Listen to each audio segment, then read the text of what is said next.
نحمده ونصلي على رسوله الكريم اما بعد بسم اللہ الرحمن الرحیم السلام علیکم ورحمۃ اللہ وبرکاتہ۔ سورۃ الفاتحہ سے ہر حاجت پوری ہونے کا عمل، سورۃ الفاتحہ کی فضیلت۔ محترم ناظرین، آج ہم آپ کو سورہ فاتحہ ایک ایسا عمل بتانے جا رہے ہیں جس سے فرشتے سورہ فاتحہ پڑھنے والے کے لیے مدد کو آ جاتے ہیں اور بیٹھے بیٹھے بندے کا کام ہو جاتا ہے۔ جس مقصد کے لیے اس عمل کو شروع کیا جاتا ہے اس مقصد کی نیت کر لیں اور عمل ختم ہونے سے پہلے پہلے آپ کو آپ کے مقصد میں کامیابی مل جاتی ہے۔ اس لیے اس عمل کو سورہ فاتحہ کا خاص عمل کہا جاتا ہے۔ سورۃ الفاتحہ کا وہ عمل جس سے انسان کی ہر حاجت پوری ہو جاتی ہے کہ بتانے سے پہلے سورۃ الفاتحہ کی طاقت اور فضیلت سن لیجیے۔ سورۃ الفاتحہ کی طاقت اور فضیلت کے بعد سورۃ الفاتحہ کا وہ عمل بتایا جائے گا جس سے انسان کی ہر حاجت پوری ہو جاتی ہے۔ محترم ناظرین، سورۃ الفاتحہ کے اندر بے شمار اسرار مخفی ہیں، بے شمار امراض کا شافی علاج اس کے ورد کرنے میں مضمر ہے۔ لاتعداد مشکلات اس کے پڑھنے سے حل ہو جاتی ہیں، بے شمار حاجات سورۃ الفاتحہ کی برکت سے پوری ہو جاتی ہیں۔ سورہ فاتحہ کی یہ شان و عظمت ہے، سورۃ الفاتحہ کے اندر اتنی طاقت ہے کہ اس سے موذی امراض سے مکمل شفا حاصل کی جا سکتی ہے۔ سورہ فاتحہ دواؤں میں سب سے اعلیٰ اور فوری فائدہ پہنچانے والی مفید دوا ہے۔ دینی اور دنیاوی حاجت روائی کے لیے سورۃ الفاتحہ کو پڑھتے رہیے، روزگار میں وسعت کے لیے سورۃ الفاتحہ کو پڑھتے رہیے، اولاد کے حصول کے لیے سورۃ الفاتحہ کو پڑھتے رہیے، مصائب کو دور کرنے کے لیے سورۃ الفاتحہ کو پڑھتے رہیے، فراخی رزق کے لیے سورۃ الفاتحہ کو پڑھتے رہیے، ادائیگی قرض کے لیے سورۃ الفاتحہ کو پڑھتے رہیے، اسقاط حمل سے بچاؤ کے لیے سورۃ الفاتحہ کو پڑھتے رہیے، روزی میں برکت کے لیے سورۃ الفاتحہ کو پڑھتے رہیے، نصف سر درد سے بچنے کے لیے سورۃ الفاتحہ کو پڑھتے رہیے، کمر درد سے بچنے کے لیے سورۃ الفاتحہ کو پڑھتے رہیے، پٹھوں کے درد کے لیے سورۃ الفاتحہ کو پڑھتے رہیے، رشتہ ازدواج میں محبت کے لیے سورۃ الفاتحہ کو پڑھتے رہیے، ملازمت حاصل کرنے کے لیے سورۃ الفاتحہ کو پڑھتے رہیے، طبیعت میں نرمی پیدا کرنے کے لیے سورۃ الفاتحہ کو پڑھتے رہیے،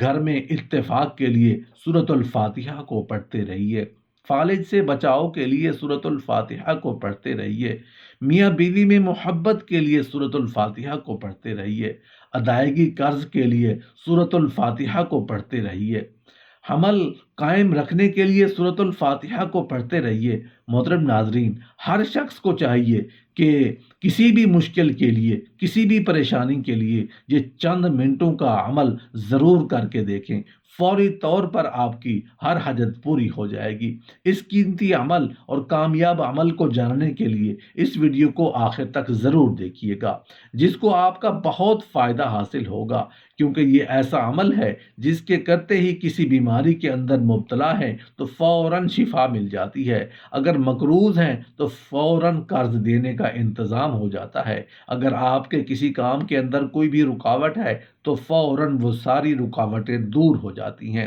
سورۃ الفاتحہ قرآن مجید کی پہلی سورت ہے۔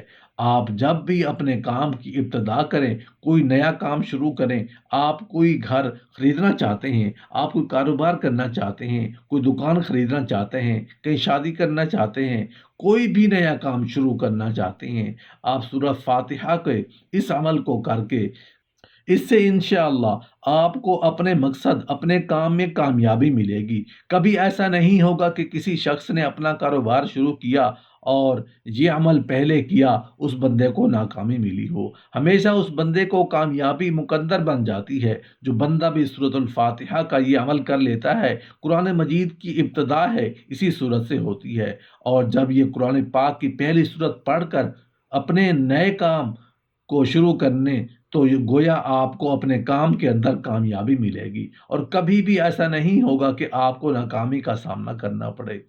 یہ انتہائی مختصر ترین عمل اور انتہائی قیمتی عمل اور نہایت طاقتور عمل ہے۔ قرآن مجید کی اس پہلی سورت کی صرف 7 آیات ہیں اور ایک رکوع ہے۔ اس عمل کے شروع کرنے سے پہلے وضو کر لینا ہے۔ اگر پہلے وضو ہو تو بھی تازہ وضو کریں۔ عمل کا کوئی مخصوص وقت مقرر نہیں ہے کہ کس وقت کرنا ہے۔ یہ عمل آپ کسی وقت بھی کر سکتے ہیں۔ اس عمل کو کرنے میں وقت کی کوئی قید نہیں۔ آپ جب بھی کسی کام کے لیے جائیں تو اس عمل کو کر کے جائیں۔ اگر آپ کسی مقدمے کے اندر مبتلا ہیں، کسی کی رہائی چاہتے ہیں، کسی بڑی سے بڑی جگہ پر آپ کامیاب ہونا چاہتے ہیں تو آپ اس عمل کو ضرور کریں۔ جو لوگ کچہری تھانوں کے چکروں میں پھنسے ہیں ان کو یہ عمل ضرور کرنا چاہیے، ان کا اس کا بڑا فائدہ ہوگا۔ اسی طرح ڈاکٹرز یہ عمل کریں تو ان کے پاس مریض زیادہ آتے ہیں اور اس عمل سے تسخیر بھی ملتی ہے۔ امتحان دے رہی ہیں تو آپ اس عمل کو ضرور کریں۔ کوئی بھی دنیا کا امتحان ہو، آپ اس کو ضرور کریں، انشاءاللہ آپ کو اس میں ضرور کامیابی ملے گی۔ سورۃ الفاتحہ کا یہ کامیاب عمل ہے، اس کی جتنی بھی فضیلت بیان کی جائے تو کم ہے۔ رسول اللہ صلی اللہ علیہ وسلم نے خود ارشاد فرمایا، اس بندے کی نماز ہی نہیں ہوتی جو نماز کے اندر سورہ فاتحہ نہیں پڑھتا۔ نماز سب سے بڑی عبادت ہے، جس کا سب سے زیادہ اجر ہے، جس کا سب زیادہ حکم ہے، وہ نماز ہے۔ قرآن پاک میں 700 بار نماز پڑھنے کا حکم دیا گیا ہے۔ جو شخص ایک بار نماز نہیں پڑھتا تو اس کا مطلب یہ ہے کہ اس کے حکم کو 700 بار پس پشت ڈال رہا ہے اور اس کا انکار کر رہا ہے۔ تو محترم ناظرین، نماز نہ پڑھنا سخت گناہ ہے، اس لیے نماز کی پابندی کریں۔ سورہ فاتحہ کے 20 نام ہیں۔ سورہ فاتحہ ایک جادوئی عمل کی طرح کام کرتی ہے۔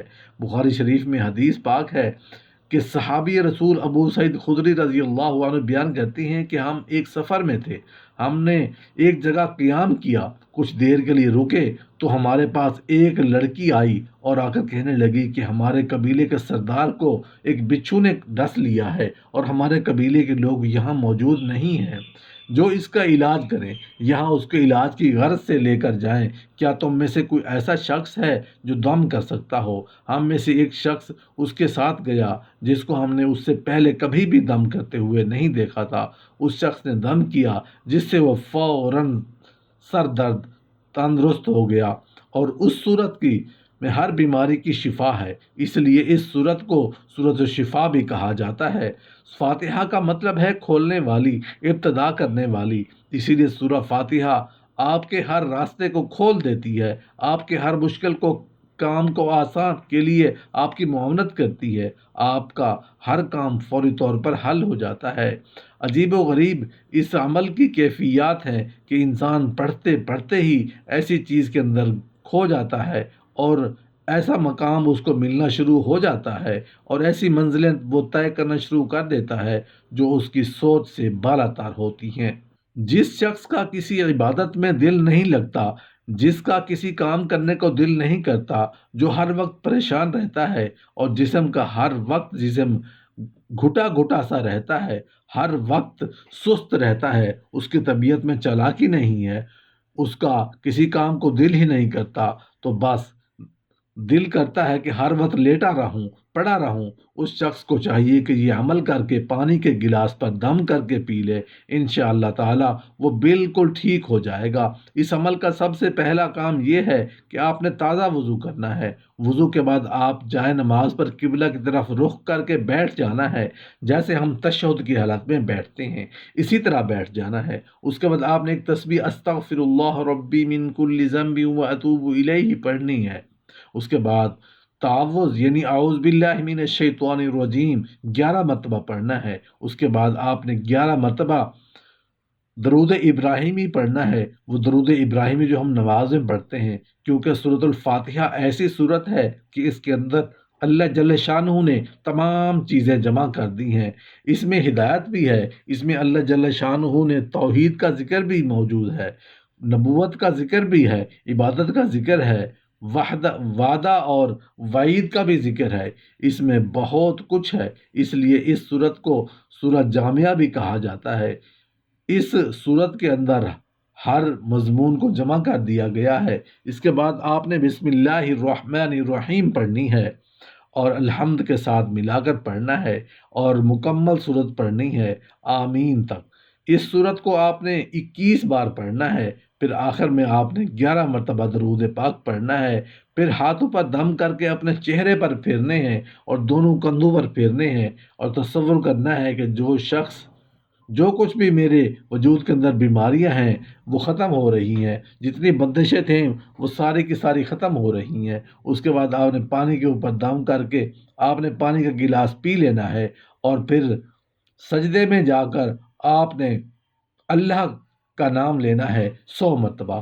اللہ کہنے کے بعد آپ نے اپنے مقصد کے لیے دعا کرنی ہے، یا اللہ میں مقروض ہوں، قرضے سے نجات عطا فرما۔ یا اللہ میرے پاس اولاد نہیں، مجھے اولاد نرینہ عطا فرما۔ اسی طرح جس بھی مقصد کے لیے آپ یہ عمل کر رہے ہیں تو انشاءاللہ بہت جلد آپ کا مقصد حل ہو جائے گا۔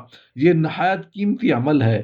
دعا ہے کہ اللہ جل شانہ ہمیں اسلام کو سمجھنے اور اس پر عمل کرنے کی توفیق عطا فرمائے، آمین یا رب العالمین۔